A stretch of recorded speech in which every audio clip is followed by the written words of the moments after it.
What makes a brand agency relationship a bad fit from day one? Let me think of it so I can give more insight, because I believe there might be many of the things that you should not think of, and then many people are saying that they are red flags. I think the first thing you should be looking into is alignment between whatever your goals are versus whatever your agency's goals are, and if they already deliver similar results. Because what is going to happen is that if you have the goal, for example, we were 3 weeks ago on a call with a potential brand that we were about to manage their ads, and what the brand owner told me was that, hey, I'm looking into partnering up with an agency. What are your achievements so far when it comes down to how could you grow revenue for one of the brands? And I'm like, hey, I can grow revenue really up to 20 to 40%. We've already done it. I just want to make sure that is something that aligns with you as well.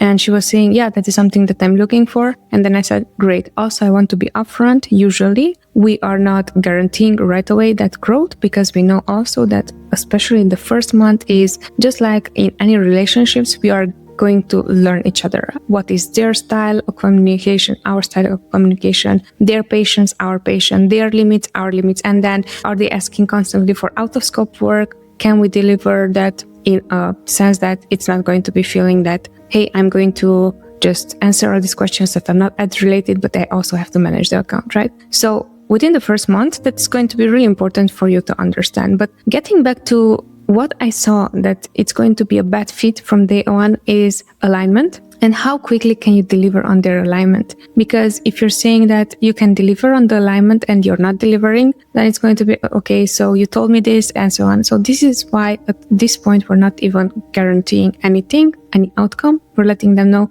look, this is what we're seeing. This is something that on our end can happen and we can deliver. Now you on your end, just be aware of the fact that we are operating on Amazon. At any point in time, a listing can be taken down. At any point in time, there can be any suspicions, and Amazon might change policies. And those are external factors that do not depend on us. So if any of those things are happening, just still seeing eye to eye that those are things that can happen in that circumstance. If we said that we're going to achieve this 10%, 20%, 40% even increased in revenue, and it's realistic because they have inventory, they have the budget, so everything is aligned. Even in that scenario, things outside of, our control can happen, and we have to be okay with that. We have to align on that. I think that is the one thing that alignment is you should be aware of, because that is something that is going to make a brand agency relationship bad fit from day one.